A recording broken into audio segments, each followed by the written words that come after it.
Hi, and welcome back to Jen and Dan's Natural Healing with Plants. I am Jen. I am a health educator, a coach, and a master herbalist, and I'm here with Dan. Hey, I'm Dan, your exercise specialist and fellow master herbalist. Today we're diving into a hot topic, fitness trackers. And I see everybody I see these days has one of these Apple Watches or something. Uh, Hmm. The so newest thing. it's a big new trend. Yes, they've come a long way from just counting steps. Those original, I used to have one that would fit on my waistband that would Yeah. keep track. I can't remember what that's called, how many steps I used to take. So that's what we used to have. And now we have those that monitor your heart rate and sleep tracking. And I just learned about some, and my local gym is offering incentives for one that includes genetic testing and blood work as well. And so there's a lot to look at in there. And so I've always been fascinated with trackers. I've used Chronometer to monitor my food, but I can kind of get obsessed with it. I had a Fitbit that I would wear when I would go running, and I would kind of get obsessed with that too, constantly looking at it, trying to make sure that I was always constantly improving on things like that. And so let's talk about the pros and cons with trackers, and is something that includes genetic testing and blood working. Is that a great idea? Like for me, I was thinking, oh, so much information. There's Aura rings. I've always wanted to get an Aura ring. How well am I sleeping? But and they say they don't have any EMFs, but to me, I'm like, what is that doing? How is it measuring? I was always concerned about the Fitbit too. And I'm going to let you talk in a minute, I promise. When I am one of those people that gives off, I don't know what I give off. I can't wear a watch. Like if I just had a regular wind up watch, it wouldn't work right on my body. Put a watch on me with the battery, it would last maybe a day or two. My Fitbit, I had it replaced. I can't tell you how many times in a year, just because I just give off some kind of electric. It's my magnetic personality, right? I can't wear those things. And so, what is going on with our bodies when we use those things too? So I'll let you start us off, Dan. What are your thoughts on trackers? What are the pros and cons? Let's start with some of the pros, okay? Okay. They do help you monitor your physical activity. I think that's important now because a lot of people are not getting enough activity. Right. I saw a study just the other day. It says that most Americans are falling way short of their daily activity. So with a monitor, you can track your steps every day, see how far you walk, see how many Mm-hmm. calories you burn. And I think that it's for some people, this can motivate them to move more because it's kind of like a video game. So Mm-hmm. that's definitely a pro. Yeah. Another pro is it helps to track your sleep patterns. I don't know how accurate it is with that, but Mm-hmm. suppose they could tell you how good your sleep quality is, and how long you slept, how long you were into your REM sleep. Right. Right. How accurate that is, I don't know, but Mm-hmm. And then I want to know, what do you do with that information? Like, how do you improve on that tomorrow night? well, some of the tips we give out, I guess, about Mm-hmm. exercise, certain herbs, stress techniques. Mm-hmm. But I think that some some people that have worn these sleep trackers Mm-hmm. have found out they may have sleep apnea sometimes because some of the Ooh. more accurate ones, it can show. I've seen some that can actually show you if you stop breathing in your sleep and stuff. So it's getting pretty advanced now. Yeah. Okay. Another pro is the heart rate monitor. They can, keep track of your heart rate while you're exercising. Mm-hmm. Mm-hmm. Now, this could a con of that is if you're a high anxiety person. Mm-hmm. You may see your heart rate up, when you're at rest, and you go to the doctor and you're afraid, and they say you're okay. I actually heard some doctors say that they're seeing more people come to the hospital because they're afraid something's wrong with their heart because they're looking at this tracker and like, I think it's too high, and Mm-hmm. usually there's nothing wrong. So it's good to keep track of your heart rate if you're not a high anxiety type. And, anyway. Mhm. Mhm. I'm thinking back to when I was diagnosed with Graves' disease. My heart raced all the time. Mm, Yeah. And then throw anxiety on top of that. Yeah. oh yeah. It's Hmm. it's like a brutal cycle. Right. Right. Another pro is personalized feedback. So Hmm. I didn't know this until this podcast today, Jennifer. So someone had genetic testing and blood work, huh? Yeah. Yeah. They Wow. include that as part of their program. And so then I'm wondering what you do with that information. But it's supposed to be so you can tailor your food and nutrition plans to everything else that you're tracking. So I'm assuming that using something like MyFitnessPal or Chronometer or one of those Yeah. as well to see what they're actually eating. Yeah. And then I was thinking about a tracker that we didn't mention. So I do like the CGM. I don't wear one all the time, Yeah. but I do wear one every now and then. But that's a tracker too. How are our foods affecting blood sugar? And it was revealing because it showed me that my food wasn't affecting my blood sugar. It was my stress. And Yeah. so for me, it was very helpful to have that information. I have one sitting actually right here on my desk that I've had for a few weeks that I've been thinking about putting on, but I'm like, I don't feel like I need to track that right now. And so it just sits here on my desk. Well, another pro, I think I already mentioned it, is motivation and accountability. I think that if you're tracking your numbers, Hmm. how many steps, all those things, some people are competitive. And so it may make them want to get more steps the next day and try to improve on that. That's a good thing because motivation is a big, I think it's very important to stay on track with a healthy lifestyle. You have to be motivated, because Exactly. so that's another good That's pro. true.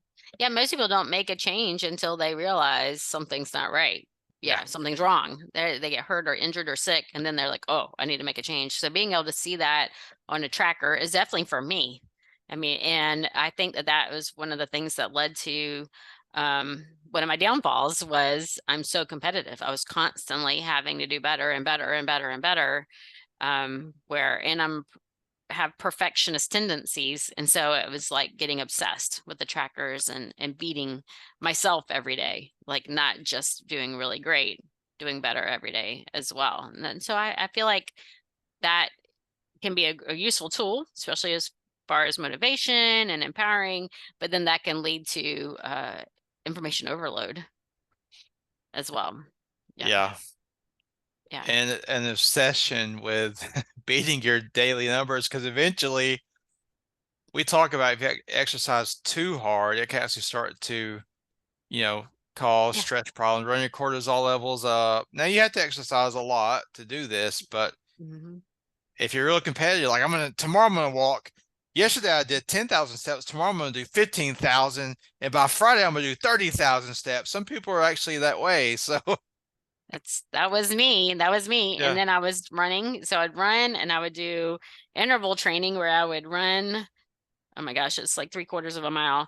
But I have a 1K track. And so I would run and then I would stop and do, push-ups or jump squats or something. And then I'd go run another one and I'd come in and do, burpees, a couple of sets of burpees, and then go run another one. And I would do that every day. And sometimes it'd be morning and at night because I had to keep getting better each day. And so it's just doing more and more and more and more. So you have to be careful with who you are, who's using these trackers, their personality behind these trackers. But then there's the other side too. Like there's somebody who will put a tracker on and go, I'm not doing anything right. yeah, And so then where do you begin? And so it's too much information. I don't know where to start, you yeah, know, it's yeah, just not enough there. And so technology can be really, really great. But when we're looking at the whole picture, then this is missing the point. When we're looking at the whole body, body, mind, spirit, it's more than just those numbers. And like for me, I've been posting what I eat every day since January 2017, maybe sooner. And so I started doing that because I had no idea how to eat whole food plant based. I had no idea, and so I followed somebody else who was doing that, and then I did veganuary, where you are vegan for January. And so I was hmm following other people posting their food and I started doing it. And then I just got in the habit of doing it every day because I had no idea how not to eat meat or cheese. or gluten. How do you not eat those things? Because that's all I was eating. Cheese toast or cheese grits for breakfast, and a sandwich that had cheese for lunch, or tacos with cheese, and so it was pizza or spaghetti with Parmesan cheese. Like, I didn't know how to eat it. And so that's when I started taking pictures of my food every day. And so for me, that was just more of an accountability kind of thing. But I was doing that. So, I mean, anybody can look at my social media and see I've nailed the food. I've got the food down.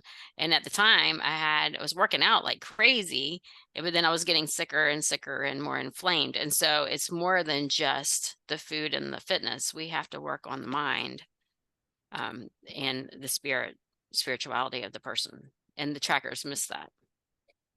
Yes, I think that's a underlooked thing right now because most of us coaches, we focus on the food and the exercise. But Yes.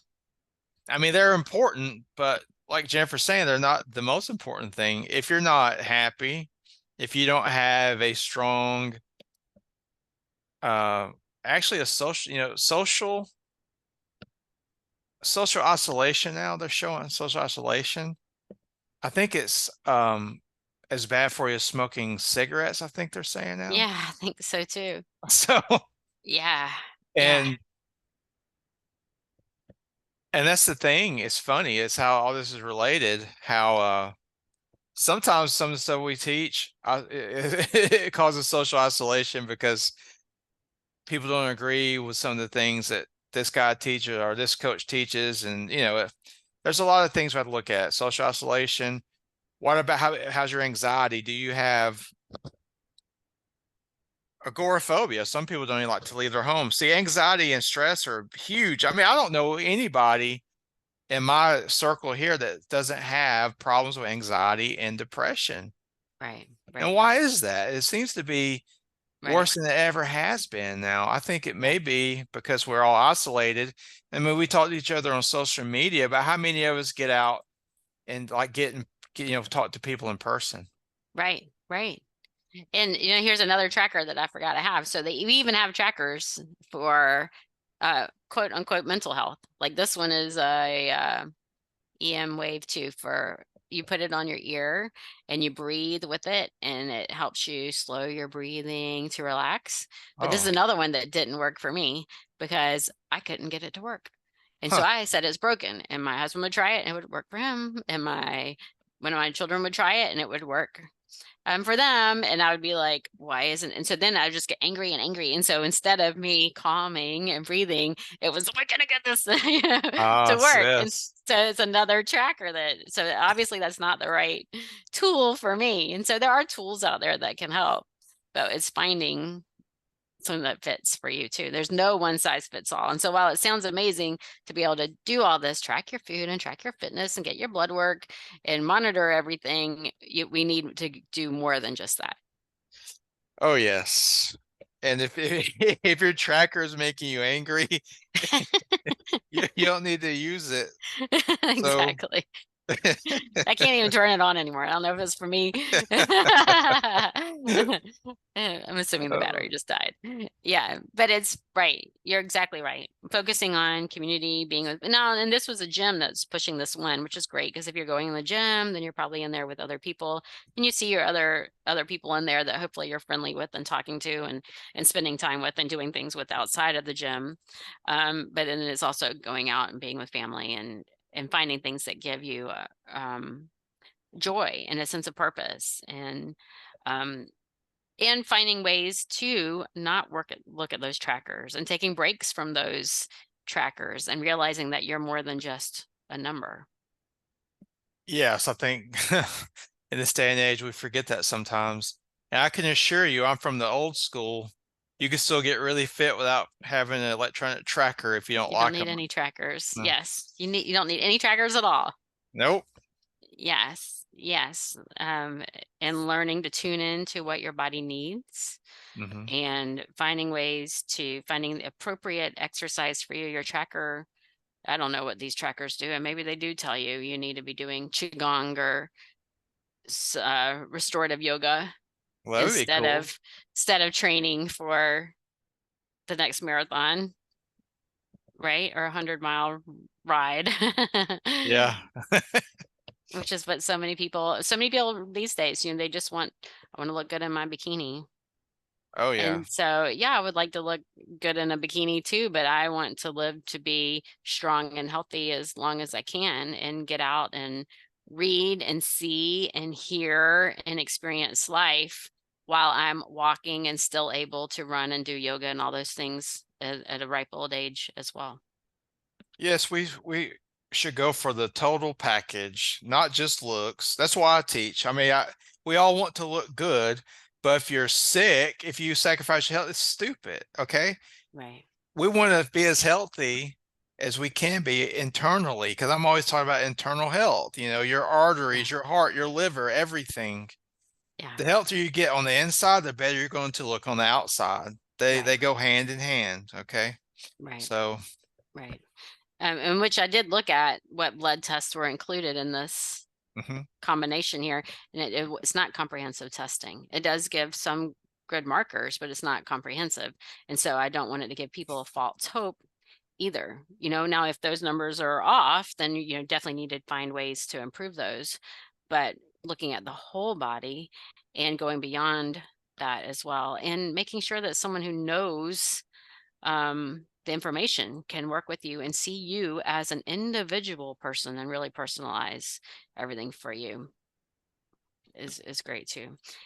And doing things, eating an anti-inflammatory diet, eating the rainbow every day, several times a day if you can, avoiding those inflammatory foods and tuning into what's right for you in body, mind, and spirit. So like good advice to me. Anyway, please subscribe to our channel, share our channel with your friends, and comment below what trackers have you used. I'm telling you what, I think I've used almost all of them, and what's worked for you, what hasn't worked for you. Why do you think that they are a great choice or not? Because like I said, I think they can provide really great information, but we have to go beyond that. But thank you for joining us, and join us again next time.